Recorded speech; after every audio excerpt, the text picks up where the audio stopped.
Good evening, sports fans from all around the globe. I am your host, Jeff Dawson, East Coast Sports Investors, and this is the Charles Schwab Challenge with Brady Kannon from the Colonial Country Club on Wednesday, May 24th, 2023, the last week in May. I can't believe it. Memorial Day weekend. And as myself and Brady was talking backstage, big, big shoes to fill here. Big stage. Brady, not only 2 weeks ago, pre-flop release of Mr. Jason Day, but last week, not only did he have Brooks pre-flop, he had Mr. Victor Hovland, as we were talking about backstage. Of all the golfers trying to sleep Saturday night, it was this gentleman here sleeping nice and easy. He had the exactor. If this was the Belmont, would have had a nice 1-2 punch there for that ticket, especially with 156 golfers. Congrats to Brooks. Congrats to Brady. There was another star of the week that we're going to get into, and what a star. And the doors have just been opening up, and I'd like to say there's going to be a lot of block parties the next few weeks for Michael. Just Hollywood couldn't have scripted what transpired, so I won't let the cat out of the bag, but I'm going to bring in the one and only Mr. Brady Kannon.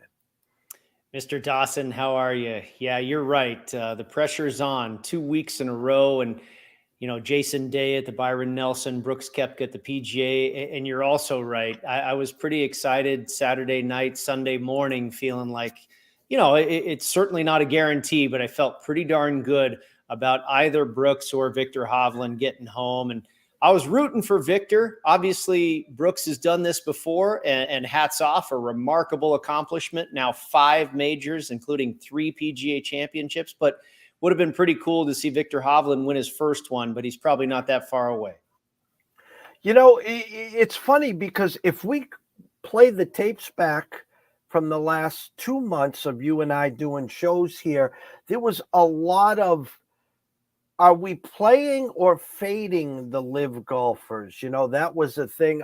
What's their mentality? It's kind of like, I don't want to say secondary golf, but it was kind of like a fun atmosphere where these guys are already all set money wise. They got teams. They had all kinds of different ways to cash on their 3 rounds of golf, and then we get to the Masters, and then Brooks. I don't want to say box to wire, but for 3 days was obviously the guy to catch. Couple weeks later, now we get to the second major, the PGA, which each day was a different day in itself with the weather, the wind, the rain. But right there wasn't just Brooks, Bryson, the reemergence of Bryson.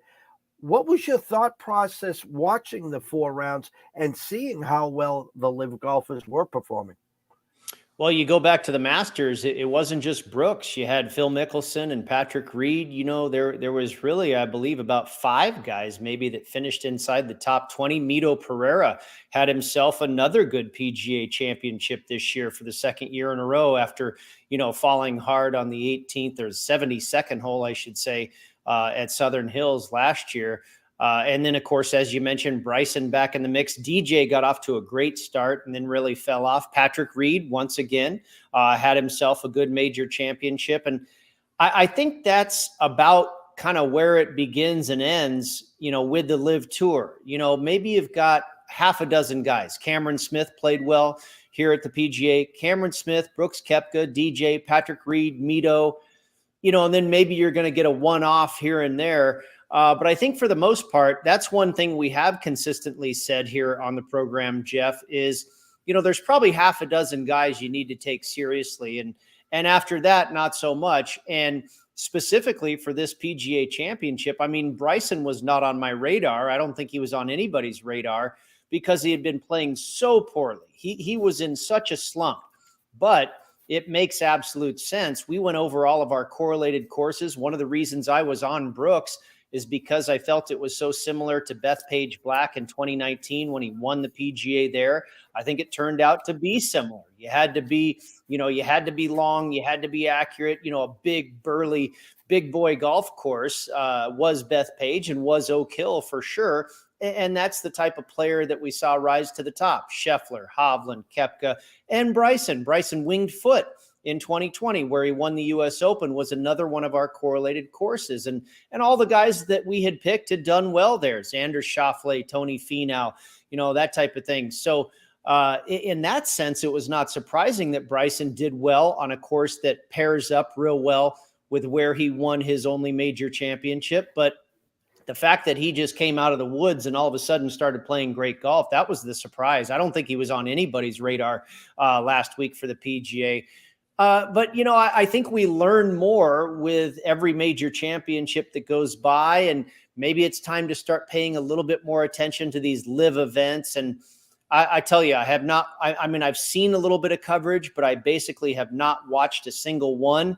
I've looked at a few leaderboards, but I really have paid little or no attention. And maybe I just need to kind of see who's playing well a little more going forward, especially going obviously into a major championship.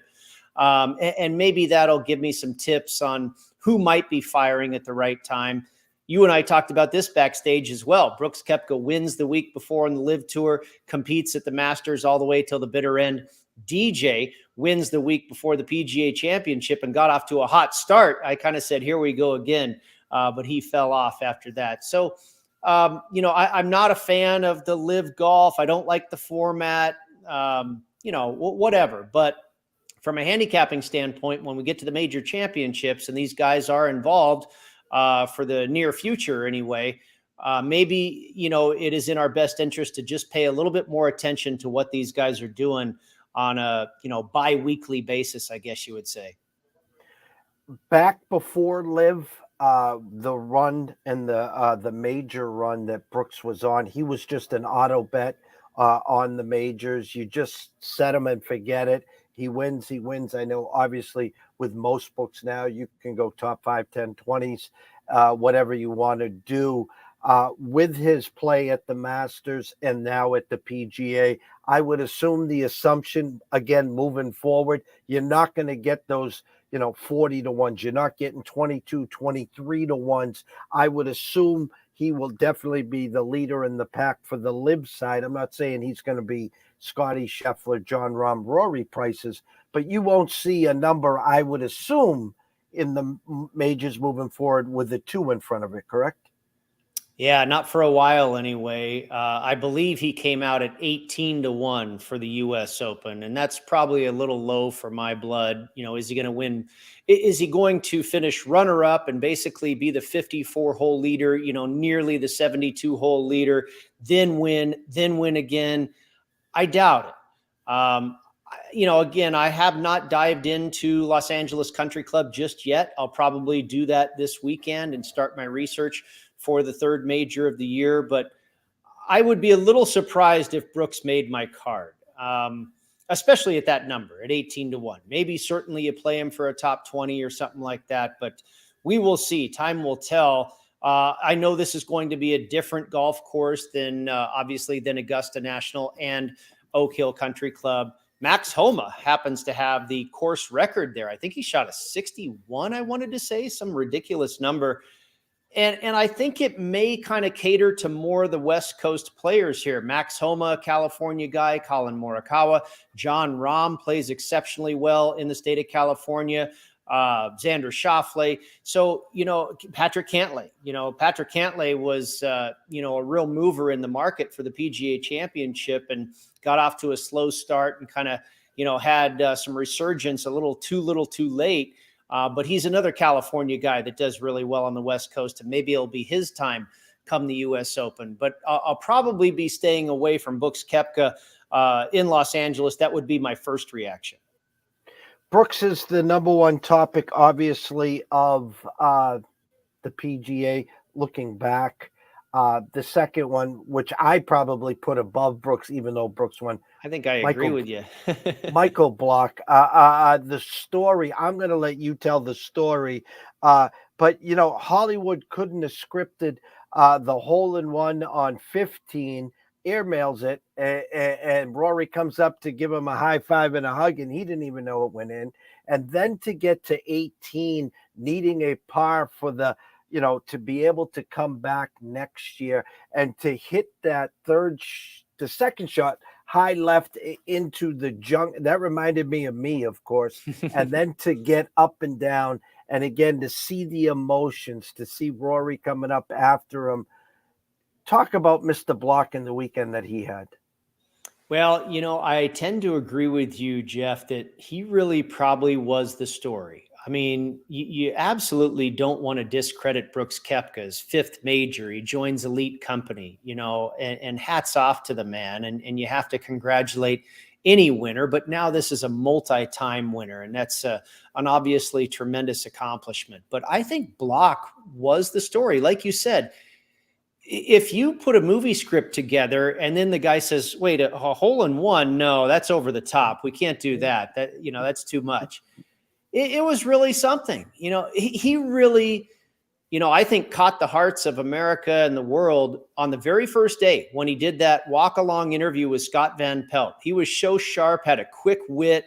He had a happy-go-lucky attitude. He was out there having a great time. He's talking about the odds. You and I like that stuff. Scott Van Pelt says, what are the chances you get up and down here? And he says, what kind of odds are you going to give me? That was cool.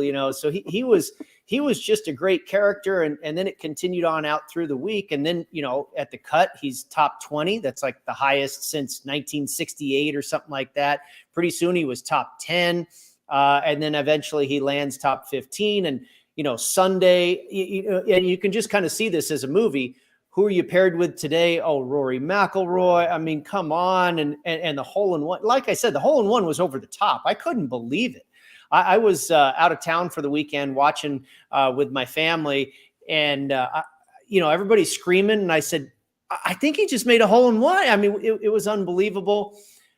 Yeah, and then the putt on 18 was so cool. The up and down. I watched that replay again last night from the gunch, gets it onto the surface, probably about a 10 to 12 foot putt, not an easy one, squeaks it in the side door, and he gets the automatic exemption to the PGA next year. Yeah, I mean, the movie could end right there. And then as the credits roll, you say, yeah, and by the way, he got invited to the next 4 PGA Tour events on the calendar, which, of course, he's teeing it up this week at Colonial. And on top of all that, the young man makes almost $300,000 for his efforts. So just remarkable and so cool. So happy for him. Such a great story to experience as a fan, Jeff. And yeah, otherwise it was a great major championship. I love the golf course. Boy, was this thing hard, but fair. And then when the weather kind of cleared up, we really got some guys taking aim at some flags, and some birdies were being made. I thought the golf course was fantastic. I'd love to see it on the major calendar more often. But in the end, the story was Michael Block. Just absolutely incredible. We always talk about a week before a major and a week after the major. Is there a letdown before? Is obviously a letdown after. Now we're really starting to move into the meat and potatoes of the PGA swing here. Before you know it, in a few weeks it'll be Father's Day and the U.S. Open, then the British Open, and the fact of the matter is, it's showtime. I know every weekend is showtime, but these guys are really starting to, as I like to say, get lathered up. Where do you see? I'm looking at the board right now. There's a lot of big names up top. We'll get to the odds and what Vegas is telling us. But do you see the potential of a letdown, or the fact that, hey, guys, this is Colonial, big time tournament here, and we're starting to get that crescendo and build up as we start climbing throughout the season? I think you're going to see some possible letdown. It's really hard to fade Scotty Scheffler. He just seems to be in the top 5 every week. He's a remarkable player. We saw John Rahm fall off a little bit at the PGA Championship, and that, I think, is a letdown too. Off of his second major championship of his career, comes off the Masters win this is the first major championship that he had teed it up in since then. And, there's that spotlight and all the media obligations as the Masters champion going into the second major. And, I don't want to say he fell flat on his face. He made the cut, but, it was not typical Jon Rahm, but it was typical Scottie Scheffler. He was right there again. This guy just is remarkably unflappable, it seems. It's the type of game that he plays. But all that being said, I wouldn't be surprised by, a relatively pedestrian top 20, maybe top 15 finish this week. It's these guys are also starting to play a lot of golf in a row. Scottie Scheffler teed it up at the Byron Nelson as well, as you recall. So these guys have been playing, for a few weeks in a row now. The competition in this field, as you mentioned, is pretty darn good. So it's not like Scottie's going against, a bunch of lesser knowns here. He's got some real players in the field that will certainly press him. But after what he went through at the PGA Championship, I wouldn't be surprised if he backs off a little bit here this week. The tough part that offsets it, and it's kind of the same thing we were talking about with the Byron Nelson, is he's on his home stomping grounds where he went to college and everything else. So you might see him certainly play well for a couple of days. And we've actually seen that out of Scottie recently. He's played well at the Byron Nelson and the PGA, got off to a great start, and then on Saturday fell off. You might see him run out of gas a little bit, maybe midway through the tournament here again this week. And Victor Hovland, I think the same is true as well. In his career, he has typically not done extremely well after the week of a major, and I wouldn't be surprised if that's true here again. He competed at the Masters and then at the RBC Heritage the follow-up week. I think he finished 40 or 50 something, and I honestly wouldn't be surprised if the same was true here. And, these guys are so good. You'd expect maybe they can at least go top 40 or top 30, but yeah, no, and the other thing too, Jeff, is that golf course was brutal. And not only the course was so hard, but to deal with that weather, the rain and the wind, the tax that it took on your body and your mind was maybe more so than what we saw at the Masters, although the Masters had weather too that was certainly difficult to deal with in addition to the difficulty of the golf course. But I think Oak Hill maybe, impacted these guys physically and mentally more so than Augusta did, when it seemed like we had a little bit better weather for the most part. And Oak Hill, I would say, the players would probably tell you is more demanding as well as far as a golf course. So you combine that with what was probably more severe weather conditions, and it maybe beat these guys up a little bit more, where it's going to be a little bit tougher to recover 1 week after the fact. Yeah, I mean, the mindset is, and they brought this up late on Sunday when Scottie was wrapping up, is the fact, that Saturday when it was just the conditions couldn't have been any worse with the rain. And, that was the day, again, that Scottie lost the tournament. He played great on Thursday, Friday, and Sunday. In the back of my mind, with Brooks and with Victor, in my mind, when I woke up, I said, are we going to see that Rory run? Are we going to see that Scottie Scheffler run? And we didn't see it to the extent, even though Scheffler on the scorecard finishes tied for second, but was never a threat. And now he's coming home to his home course. Does he just take it to the next level and say, hey, guys, if it wasn't for the rain, that major was mine. I'm at home now, and he just goes box to wire? Wouldn't surprise me at all. But I can't bet him at, plus 450 or less. Because of what we're talking about, the letdown factor, I believe, is probably just as probable as him, bouncing back and like you say, going wire to wire here. So I'm going to stay away from Scottie because I feel the letdown factor, or not necessarily, I don't know if letdown is the proper term. It often is, but for him, maybe just a more human week, if you will, a more pedestrian week for Scottie Scheffler than what we're used to. But again, if he finishes top 5, it wouldn't surprise me. He seems to be there every week. As I turn this over to you, I'm looking at, excuse me, DraftKings odds boards, and I laughed and I chuckled because Scottie Scheffler, 4-1.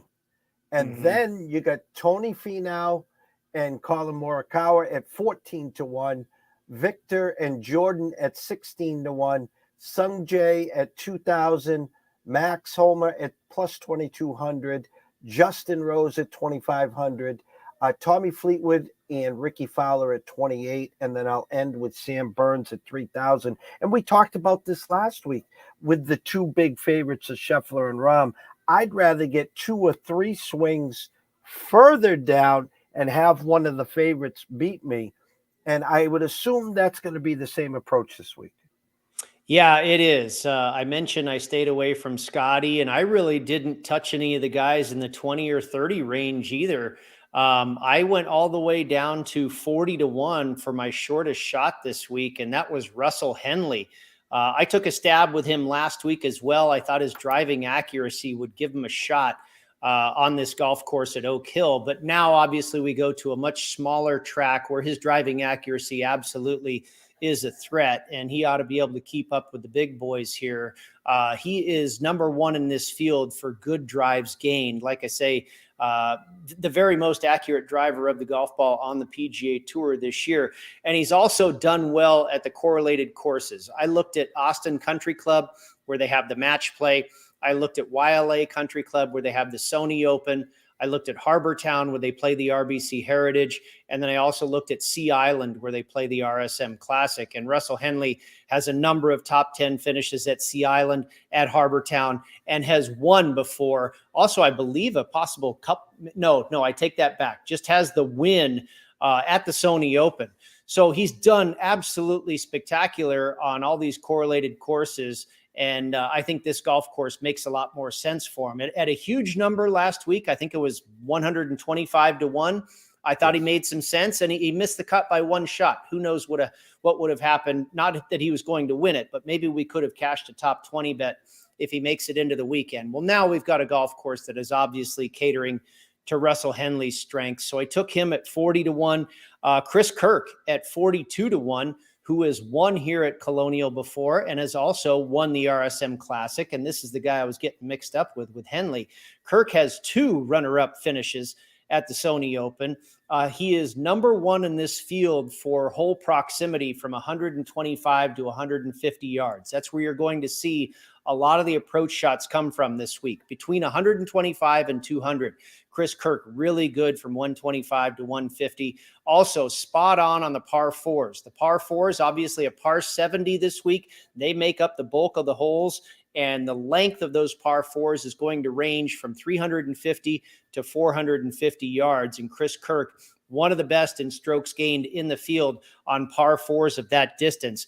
And then this was a popular pick. My podcast, Jeff, we recorded on Tuesday with John Murray of the Westgate Superbook and Paul Stone, Paul Stone Sports, both great guys and very well-respected handicappers. We all 3 landed on Cam Davis of Australia at 42 to 1.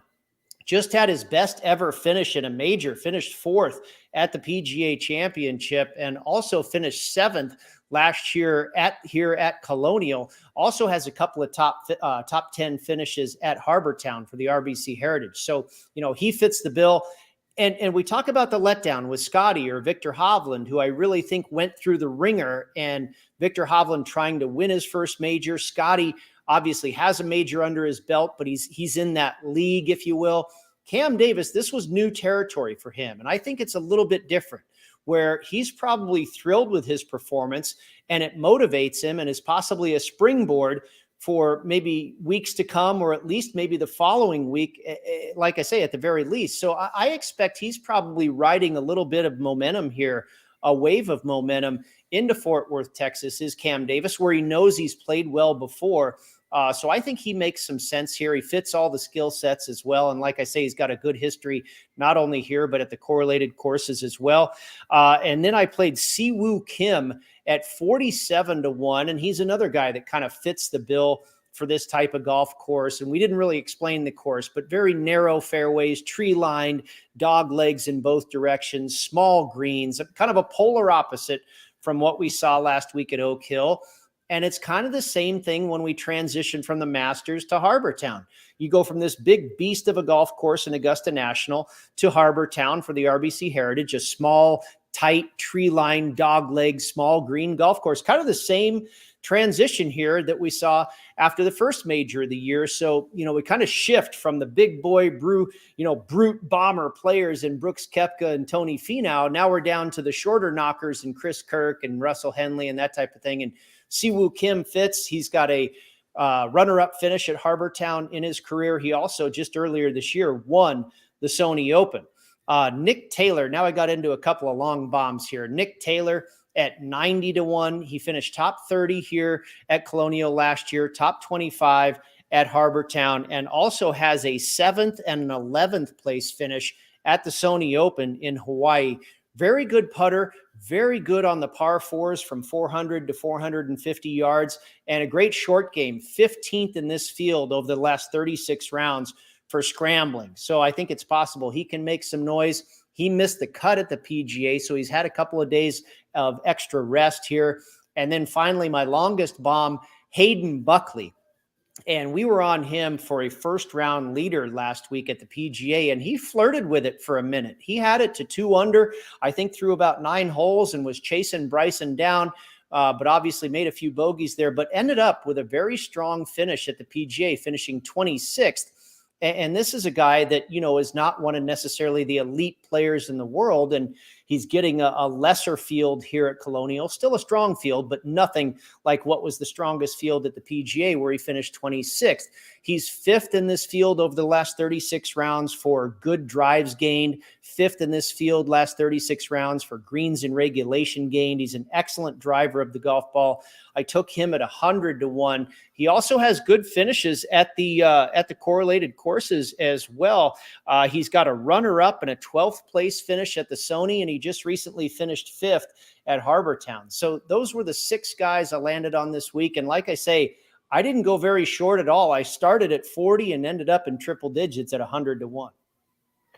Is this something here the week after the major, meaning, there's certain tournaments that we scale it down? Is this where your eyes were basically saying, okay, a week after the major, this is where truly the value in all my work, this is where we land?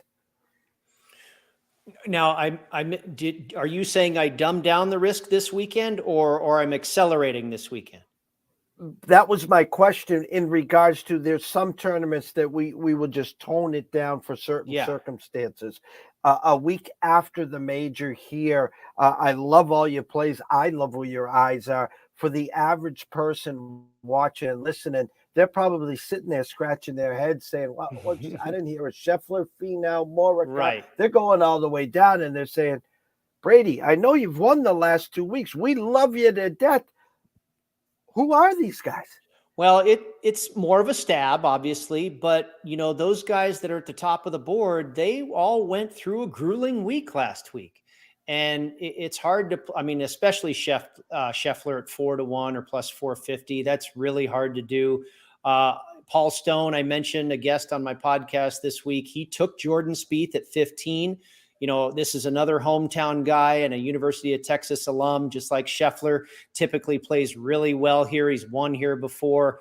I know some sharp people that are on Tony Finau, and it wouldn't surprise me with Finau. When he gets to that big stage of a major, he doesn't always perform, but you take the Mexico Open at Vedanta against a weaker field, and Tony Finau shines. So that kind of rationale is true, or is in play here a little bit at Colonial. But I stayed away from those guys and just looked at the metrics and felt the value was a little bit better placed on some of these longer shots. As far as dumbing down the risk, I did not. This is a serious golf tournament. It's actually the longest running non-major golf course to host an event on the PGA Tour. This event has been held at Colonial Country Club since 1946. So we've got a ton of course history, a ton of course data, and what typically happens here, the type of skill sets that are needed to win here. The other thing is, guys that are playing here for the first time, this is very much like Augusta. Debutantes don't win all that often here. We haven't had a first-timer win the Masters since 1979. At Colonial, we haven't had a first-timer win but 2 times in like the last 23 years. So you need experience on this golf course. You have to know they're very small greens. You have to know the nuances around the greens, be able to scramble. And, I think the guys on my list fit that bill. Now, it's not to say that Colin Morikawa and Scotty Scheffler and Max Homa, they all don't, but I don't know. I think we may get a second tier player in the winner's circle this week. And, sporting that plaid jacket, not entirely plaid, but I wore the closest thing I had for you, Jeff. I love it. I really do. And it's funny because golf is one of those sports where again, like last week, there was 156 golfers.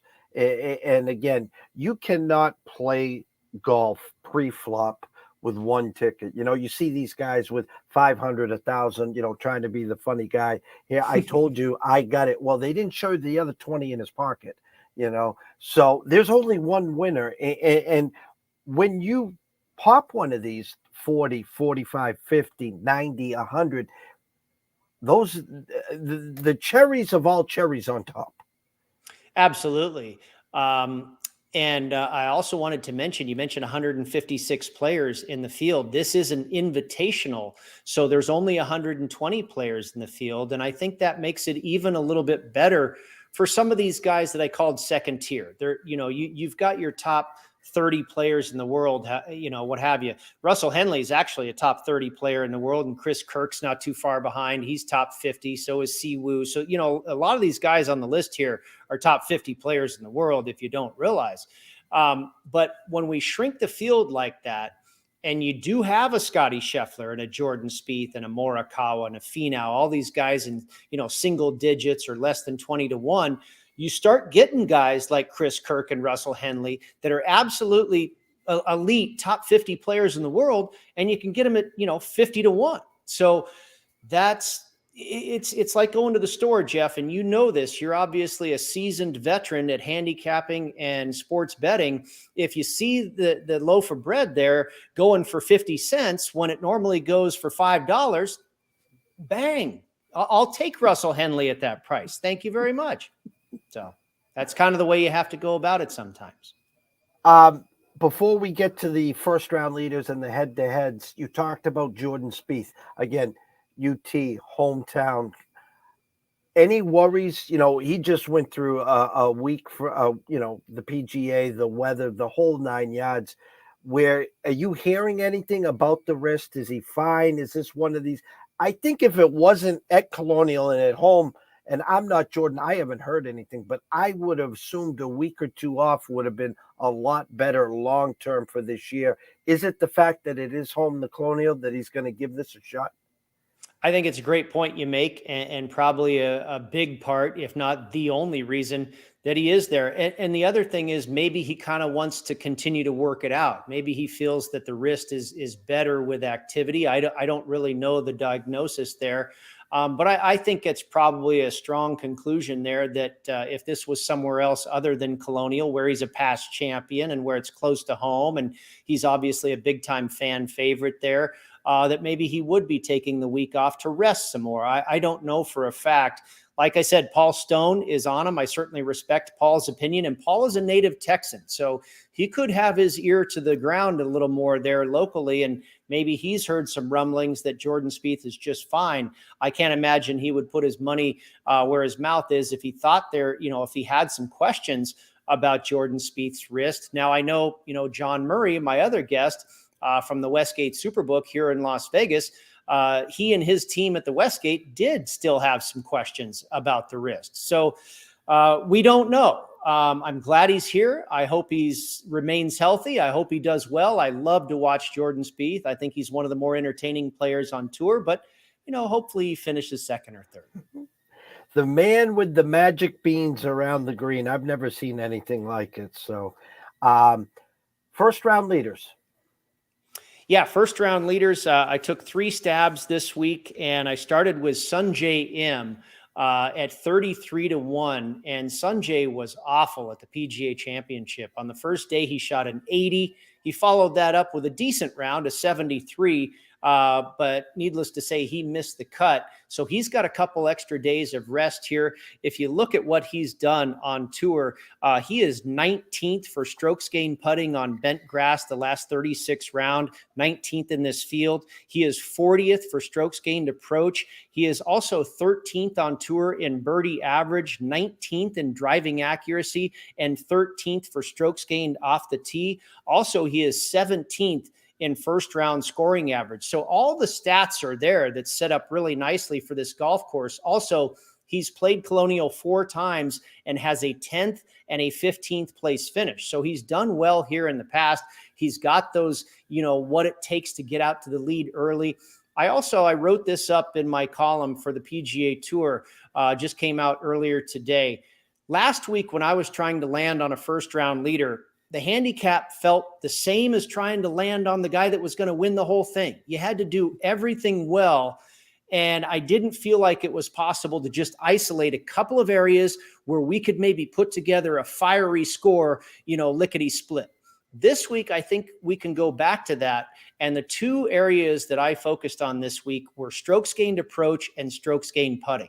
Now that's, you do that well all week and it's going to go well. But I think if you do that well on Thursday, that could land you on the top of the leaderboard after round one. If you really excel in those two areas for one day, you're probably going to go low. The other thing here is we had thunder showers in the Fort Worth, Texas area on Tuesday, again on Wednesday, and even a slight chance that they could get some thunder showers in the morning on Thursday.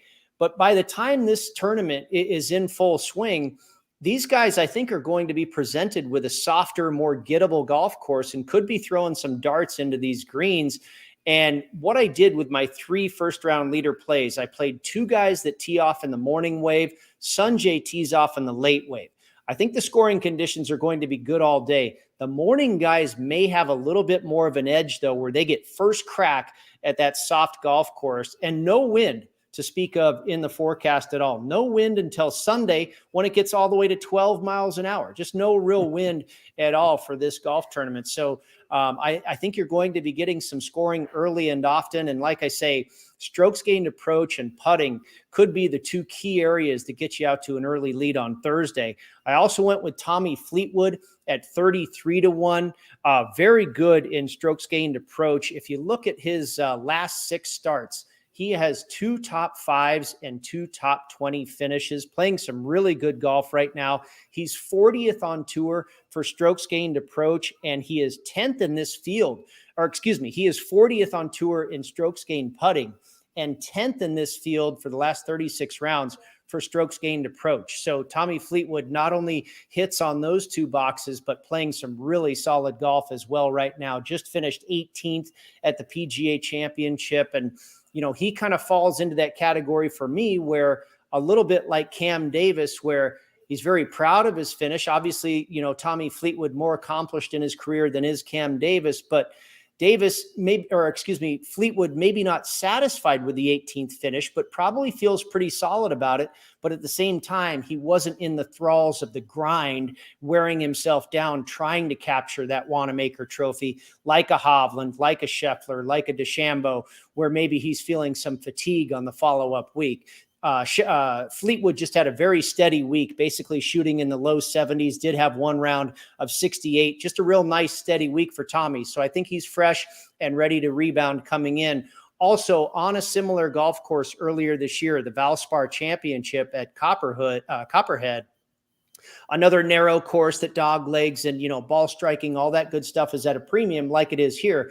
Tommy Fleetwood finished 3rd there back in March. And then finally, Ryan Palmer, another local Texan here, a Texas A&M guy. Palmer is a member at Colonial Country Club. I took him for first round leader at 66-1.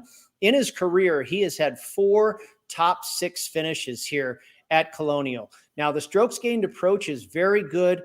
His birdie average is excellent, 39th on tour in birdie average. We know this guy can go low.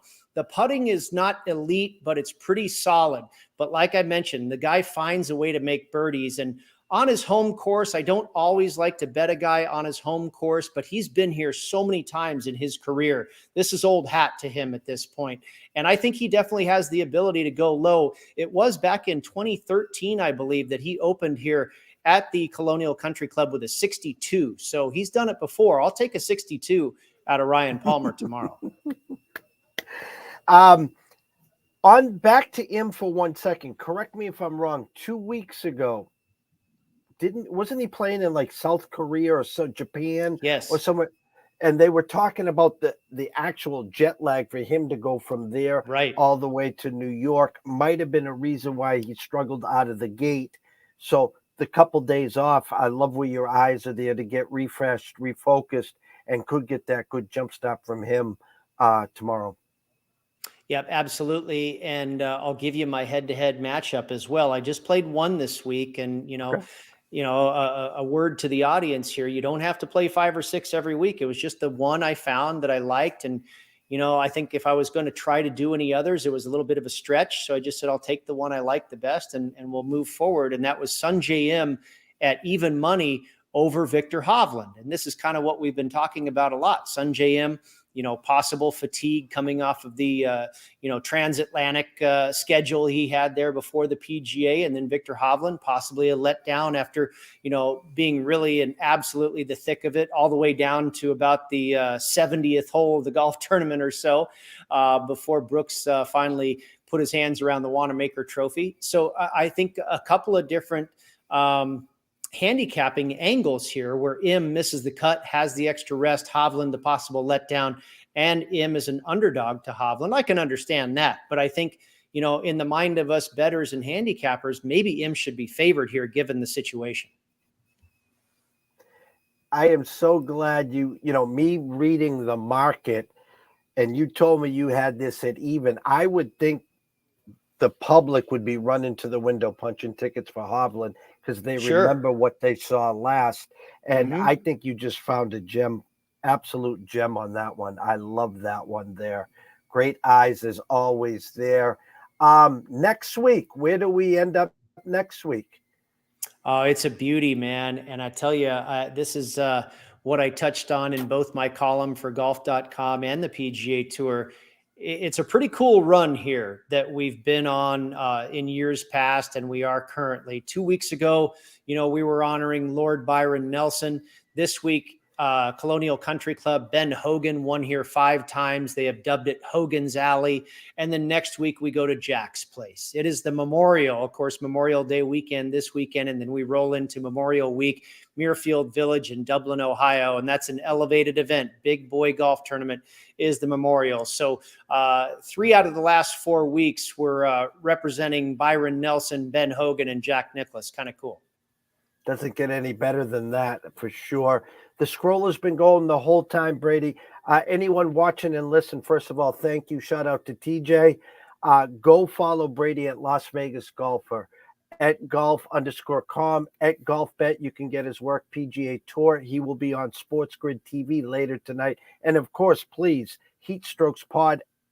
I love watching it every week. You guys are amazing. I'm jealous.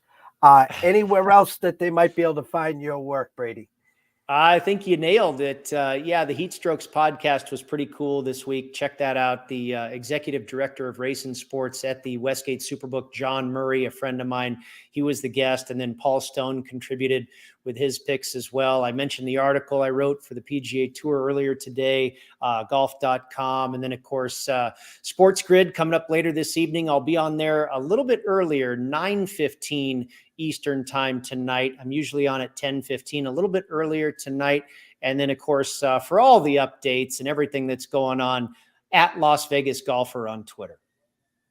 The one and only Mr. Brady Kannon, not going for 1, not going for 2, but going for 3 in a row, guys. Jason Day 2 weeks ago, Brooks Koepka last week, and this week we got some nice little value plays here with some big ticket potentials, and I love the head-to-head, love the first-round leaders, and next week at Jack's Place. So from myself, Jeff Dawson at EC Sports Invest, from Brady Kannon at Las Vegas Golfer, we wish everyone a great evening. Any questions, comments, concerns, you know where to find us. Otherwise, have a great evening, guys, and we'll see you soon.